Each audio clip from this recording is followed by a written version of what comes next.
என்னம்மா அப்படி பாக்குற? உன்கிட்ட சொல்லாம கொள்ளாம போயிட்டாலேன்னு பாக்குறியா? நீங்க 2 பேருமே பேசிக்கிறது இல்லையாமே. உனக்கும் அவளுக்கு ஏதோ பிடிக்காம போயிடுச்சு, ஃப்ரெண்ட்ஷிப்பே கட் ஆயிடுச்சுன்னு சொன்னாலேம்மா. நடு மண்டையில குத்தி கொள்ளவா இல்ல எப்படி கொல்ல நீயே சொல்ல. பணம் வரலைனா மகேஷ தான் போட்டு தள்ளணும்னு நினைச்சேன். ஆனா எதிர்பாராத விதமா நீ வந்து மாட்டிக்கிட்ட. எப்படி இருக்க ரேவதி? நல்லா இருக்கியா? மகேஷ் எப்படி இருக்க?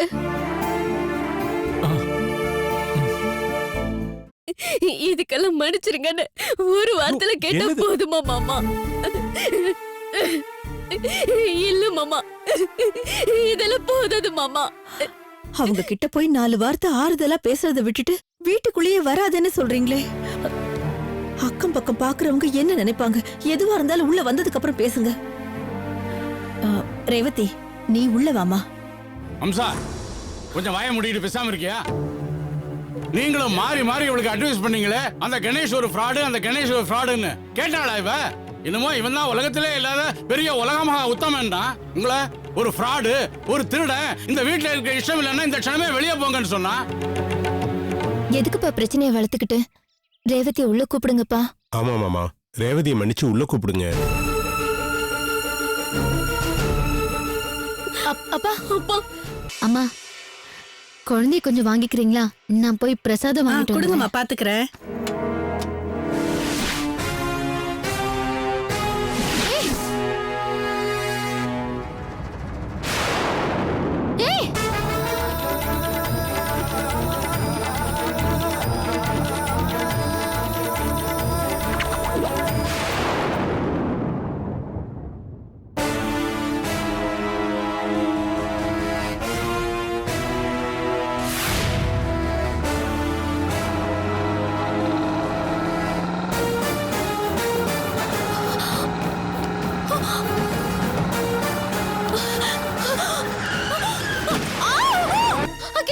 யாரும் அது உங்களுக்கு தெரிஞ்ச பொண்ணா? ஆமாங்க. நீ ஆம்புலன்ஸ் ஃபோன் பண்ணு. ஃபோன் பண்ணுங்களே சீக்கிரம். சிஸ்டர், அகிலாக்கு எப்படி இருக்கு? உள்ள ட்ரீட்மெண்ட் நடந்துட்டு இருக்கு, கொஞ்சம் பொறுமையா இருங்க. சரியான நேரத்துல இவங்களை இங்க கொண்டு வந்து சேர்த்திருக்கீங்க. போதா குறைக்கு பிளட் கொடுத்து வேற காப்பாத்திருக்கீங்க. You are really great Nandini. நீ எப்போ சென்னைக்கு வந்த? உங்க அப்பாக்கு உடம்பு சரியில்லாம இருந்ததே, நல்லாயிட்டாரா? இப்ப எப்படி இருக்காரு? கூட இருந்த அத்தையும் மாமாவும் சொத்துக்காக தான் என் கூட இருந்தாங்கன்னு லேட்டா தான் எனக்கு புரிஞ்சுது. நான் படிச்ச படிப்புக்கு ஏதாவது ஒரு வேலையை தேடிக்கிட்டு அங்கேயே வாழ்க்கையை கழிச்சுக்கிறேன். உன்னை நான் அனுப்ப மாட்டேன் அகிலா. நீ என் கூட என் வீட்டுக்கு வர, புரிஞ்சுதா? அக்கா,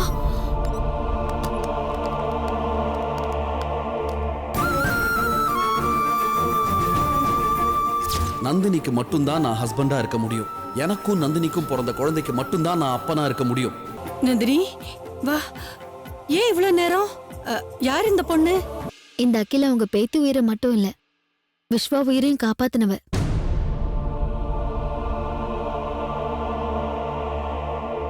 உங்களுக்கும் விஸ்வாவுக்கும் இடையில நான் டிஸ்டர்பன்ஸா இருப்பேன்னு என் மனசுக்கு தோணுதுக்கா. அதனால நான் ஏதாவது லேடிஸ் ஹாஸ்டல்ல தங்கிக்கிறேன்க்கா. இத பாரு, மறுபடியும் மறுபடியும் நீ இதே மாதிரி பேசாத. எங்க வரக்கூடாதுன்னு நினைச்சுக்கிட்டு இருந்தனோ, கடைசியில விதி என்ன அங்கேயே கொண்டு வந்துருச்சு. ஏன்னு எனக்கு புரியல, தடுத்து நிறுத்தவும் என்னால முடியல. இதனால என்னென்ன குழப்பங்கள் நடக்க போகுதுன்னு தெரியல. என் மேல கோவமா இருக்கிற விஸ்வா இப்ப நான் இங்கேயே வந்துட்டேன்னு தெரிஞ்சா ரொம்ப டென்ஷன் ஆயிடுவாரு. நான் சாப்பிடுற மனநிலைமையில இல்ல மாப்பிள்ள, என்ன வற்புறுத்தாதீங்க. இத பாரு ரேவதி, அப்பா ஏதோ புரியாம கோவப்பட்டுட்டாரு, அது சரி பண்ணிக்கலாம். அதுக்காக நீ வயித்த காய போடுறது அவ்வளவா சரியில்லை ரேவதி. அப்பா, என்ன மன்னிச்சிருங்கப்பா, என்ன மன்னிச்சிருங்க. என்னம்மா இது? முதல்ல எழுந்திருமா, முதல்ல எழுந்திரு. இல்லப்பா, முதல்ல என்ன மன்னிச்சிட்டேன்னு சொல்லுங்க, அப்பதான் நான் எழுந்திருப்பேன். மாமா, ஐயோ, ஆமா மாமா, செஞ்ச தப்பெல்லாம் நாங்க உணர்ந்துட்டோம். விஸ்வாவை மீட் பண்ண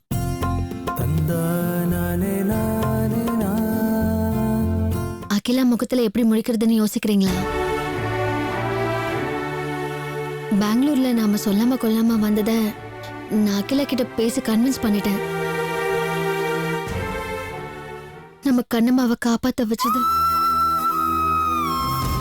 அகிலா, நான் மறுபடியும் சொல்றேன், என் கண்ணம்மா உசுரை காப்பாத்தின உன்னை நான் சாகுற வரைக்கும் மறக்க மாட்டேன். அகிலாக்குன்னு யாருமே இல்ல, அதோட இவ இப்ப கர்ப்பமா வேற இருக்கா. இந்த நிலைமையில அவ எங்கெங்க போவா? அதனால அகிலாவ இங்கேயே நம்ம கூடவே இருக்க சொல்லிட்டேன்.